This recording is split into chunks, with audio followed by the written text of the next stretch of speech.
Statistically, if you work a standard 9 to 5, the most dangerous hours for your long-term goals aren't actually during the workday. They are between, well, roughly 6 p.m. and midnight. And you know that feeling, right? Oh, absolutely. Yeah, you finish this grueling, decision-heavy day of work. You walk through your front door, drop your bag, and just collapse onto the couch. And you tell yourself, I'm just going to take a quick break, like 10 minutes. Just let me catch my breath. Right, just a minute to decompress. Exactly. But suddenly, it's midnight. You've spent hours scrolling through feeds, watching videos that autoplayed one after another. And as you drag yourself up to go to bed, you don't feel rested at all. You feel, completely fundamentally drained. What exactly just happened to your evening? Well, you fell through a trap door. And the thing is, it's a trap engineered by some of the smartest behavioral psychologists on the planet. Wait, engineer? Oh, yeah. We sit down genuinely believing we are taking time for ourselves to, relax. But what we are actually doing is letting our cognitive downtime be hijacked by systems that are entirely designed to keep our nervous systems constantly engaged. Okay, let's unpack this. Because continuing our series on mastering self-discipline and cognitive performance, our mission for this deep dive into the sources is to figure out how to stop wasting those precious hours after work. It's a huge issue for so many people. It really is. So we are diving into the research on daily routines, the neurology of habit replacement, and the architecture of a proper closing ritual. We need to figure out how to reclaim that time because, frankly, the feeling of a lost evening is universal, and it's deeply frustrating. It really is. And it requires a profound shift in how we value that block of time. The material we're analyzing today poses a pretty stark reality. Your 9 to 5 earns your living, but your 5 to 9 builds your future. I love that framing. Right, because the time you spend at work is basically rented time. You are trading it to keep the lights on. The evening hours are honestly the only hours you actually own. Yeah, but I think people treat the evening as just like a waiting room for tomorrow's 9 to 5. It's just the leftover scraps of the day. Exactly, just survival mode until bedtime. But if you want to learn a language or build a side business, get in shape, or even just foster a healthier relationship with your kids, that 5 to 9 is the only launch pad you have. And that launch pad is currently being stolen. If we look at the craving loop driving our devices, social media algorithms and streaming platforms don't just offer content. They actively exploit our brain's dopamine reward system. Which is all about seeking, right? Not necessarily pleasure. Spot on. Dopamine isn't actually about pleasure. It's about the anticipation of pleasure. It's the neurochemical of the hunt. When you scroll, your brain is hunting for novelty. It literally thinks it is doing crucial survival-level information gathering. So it feels good in the moment because the brain thinks, like, hey, I'm doing something productive, I'm discovering new information. Exactly. It's tricking your ancient survival hardware. But to me, this endless scrolling is like an empty calories diet for the brain. You eat a bag of chips, and it tastes great while you're chewing, but you wake up the next morning completely starving for real nourishment. You haven't actually rested. No, you haven't. Because your brain's sympathetic nervous system, which is the fight-or-flight system, stays mildly activated the entire time you're consuming that rapid-fire content. So you're just low-key stressed for 4 hours. Yes, you aren't processing the stress of the workday at all. You are just suppressing it under a mountain of digital noise. The tension stays entirely trapped in your body. Which makes total sense as to why we wake up exhausted. But, okay, if we know this, if we logically understand that the algorithm is a trap designed to steal the only hours we actually own, why can't we just stop? That's the million-dollar question. Right, like we're rational adults. Why is it so incredibly hard to just say, I'm putting the phone in another room and reading a book? Well, what's fascinating here is that by 6:00 p.m., the rational part of your brain is essentially offline. We really have to look at the neurology here. Okay, lay it on me. Throughout the workday, you are using your prefrontal cortex. That's the area of the brain responsible for complex decision-making, impulse control, and long-term planning. But the prefrontal cortex functions like a battery, and it suffers from massive decision fatigue. Oh, right. Every email you answer, every conflict you navigate at work, it drains that battery. So by the time I hit the couch, that executive function is at like 1%. Exactly, 0% in many cases. And when the prefrontal cortex shuts down, the brain hands control over to the basal ganglia. The autopilot. Yes, it's the primitive energy-saving part of your brain that runs entirely on autopilot. It just runs your habits. And we all know the basic habit loop from Charles Duhigg and others, right? Cue, routine, reward. I'm stressed. I open social media, get a dopamine hit. We've heard that a million times. But knowing the loop doesn't seem to help me break it when I'm that tired. Because what most people get wrong when they are exhausted is trying to simply delete the routine without filling the vacuum. You cannot just stop a bad habit. Because the brain hates empty space, right? It abhors it. Let's look at the classic Friday night pizza habit from the sources. The cue is Friday evening exhaustion. The reward you are seeking is comfort. If you try to just sit on the couch and not order pizza, your basal ganglia will literally sound the alarm. It expects that dopamine hit. It demands it. So the craving just gets louder and louder until you cave and order the pepperoni. Right. You have to hijack the middle of the loop. You keep the cue, which is Friday night. You keep the reward, which is unwinding and feeling comforted. But you replace the routine with something that provides a similar neurological payoff without the negative side effects. So I have to do something else that feels good. Exactly. Maybe you cook a highly seasoned but healthy meal while playing your favorite album. You must give the basal ganglia a substitute routine to process, or it will absolutely force you back to the old one. And timing plays a massive role in whether that hijack is actually successful. The research we're diving into discusses the pre-attentive processing phase, or, well, what they call the 5-minute window. Yes, the 5-minute window is critical. There is this fleeting window of awareness before the basal ganglia completely takes over. Right. When you first sit on the couch, before you even consciously realize it, your hand is reaching for your pocket. If you don't open that app in the first 5 minutes, the immediate craving usually subsides. You have to interrupt the physical action before the autopilot fully engages. Okay, here's where it gets really interesting, and I want to push back on this a little bit. Go for it. We're talking about replacing habits and using things like habit stacking. I know the concept. You attach a new habit to an existing automatic one, like, I don't know, listening to a podcast while brushing your teeth. Right, classic example. But let's be real for a second. If my prefrontal cortex is totally depleted by 8:00 p.m., the absolute last thing I want to do while spitting out toothpaste is practice conversational Spanish or listen to a dense lecture. Doesn't that just turn my only wind down time into, like, more work? It feels exhausting just thinking about it. And that is the exact trap people fall into when they misunderstand habit stacking. You're trying to stack a high cognitive load task onto a period where you have zero cognitive energy left. So it's doomed from the start. Completely doomed. If your prefrontal cortex is fried, you cannot muscle your way through learning Spanish.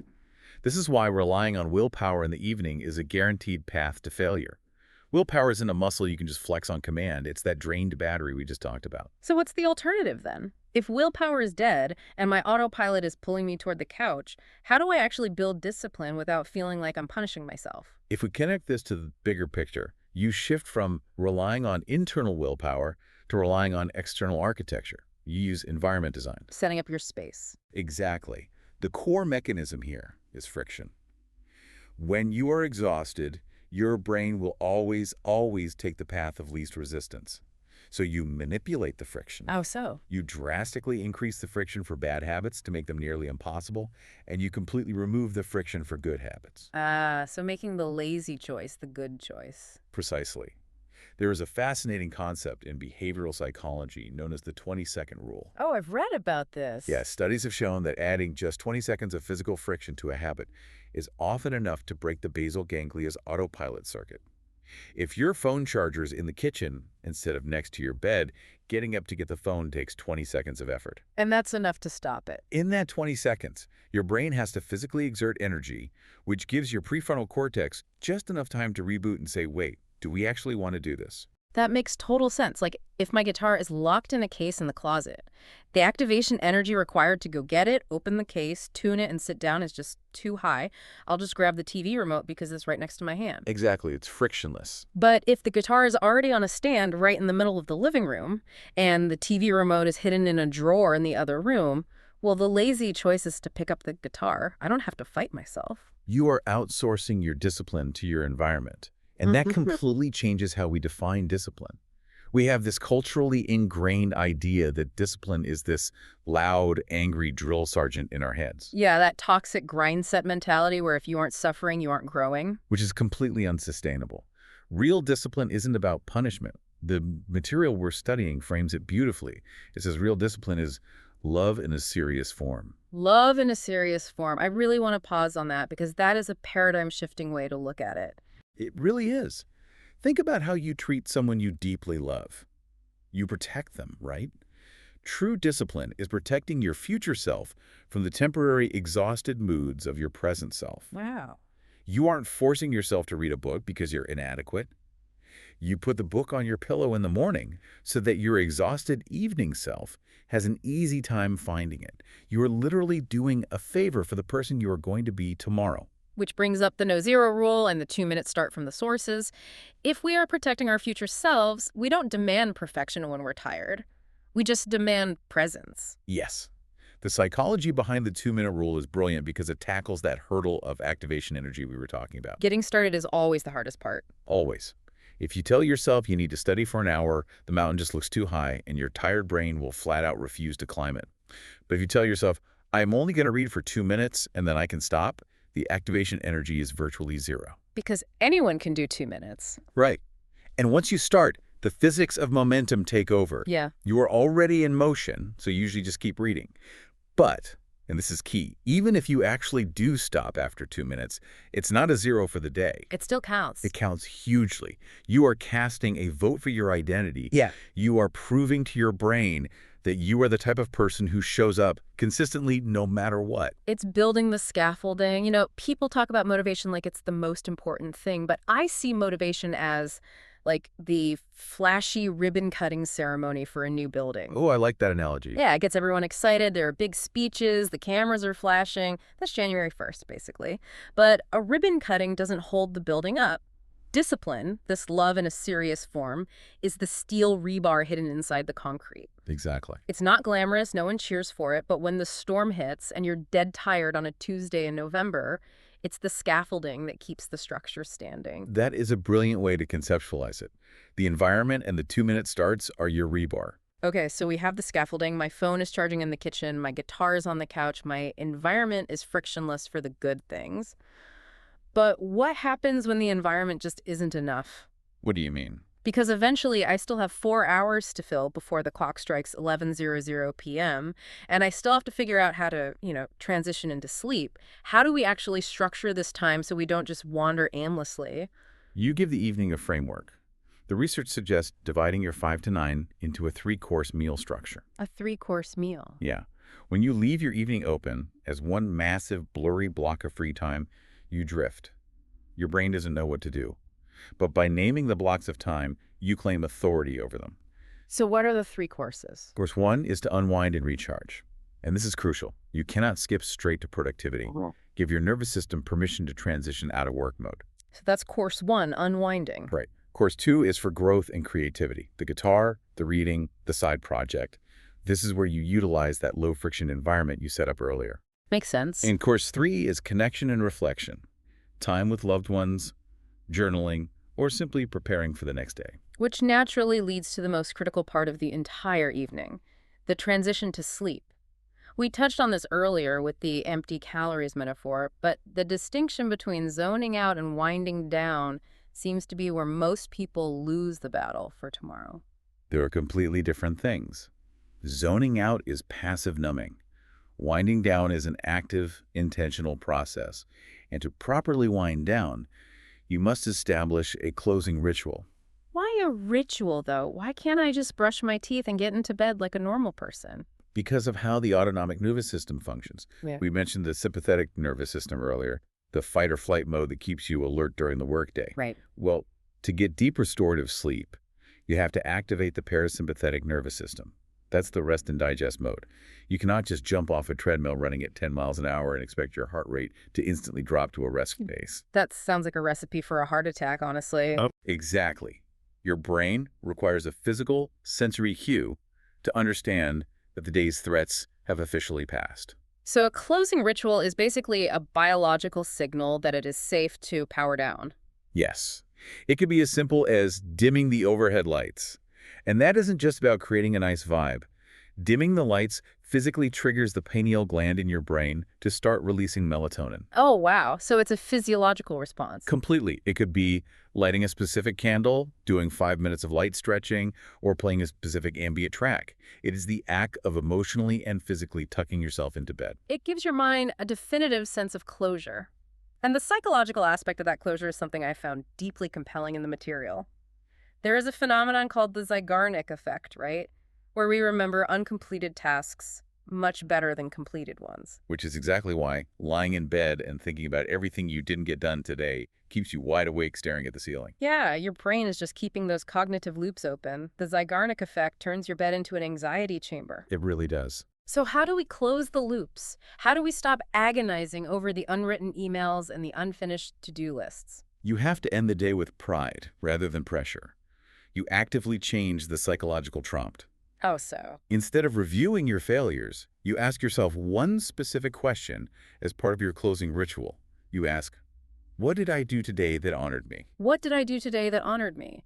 That shifts the focus entirely away from external productivity and toward internal integrity. Exactly. Even if the only thing you did was drink an extra glass of water or execute a 2-minute reading session, you acknowledge it. You close the day's loops by recognizing your own effort.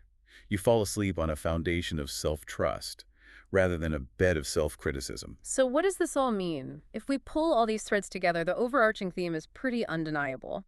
Zoning out on the couch for 4 hours is like falling asleep in the middle of a tense conversation without ever saying goodbye. That is a great way to put it. It just leaves your brain hanging, unresolved, and chaotic. A closing ritual, combined with intentional environment design, is the punctuation mark at the end of your day. It gives the preceding hours meaning, it provides necessary closure, and it allows you to start a brand new, clean sentence tomorrow. This raises an important question for you listening to this right now. The challenge is to look at your physical space today. What is one item you can physically remove from your evening environment to add 20 seconds of friction to a bad habit? Just one item. Just one. And what is one sensory cue you can add tonight to serve as that punctuation mark? It doesn't take a massive life overhaul, just one shift in your architecture to signal to your brain that it is time to truly rest. Building a better life isn't about dramatic, exhausting explosions of willpower that burn you out by February. It's built quietly. It's built by recognizing that your 5 to 9 is the only time you truly own. It's built by understanding the neurology of your habits, replacing the routine to satisfy the basal ganglia instead of fighting it. It's treating discipline not as a punishing drill sergeant, but as the hidden steel rebar of self-love. And it's giving your hardworking brain the biological permission to rest. Well said. We explored how your evening builds your future. But as we wrap up, I want you to consider the specific 15 minutes right before you close your eyes tonight. When you sleep, your brain consolidates memory. It marinates all night in whatever inputs it received last. If that is true, what if the person you want to become tomorrow is being entirely programmed by the final thoughts you allow into your mind tonight? Will you choose the engineered anxiety of an endless feed, or will you choose the peace of a finished day?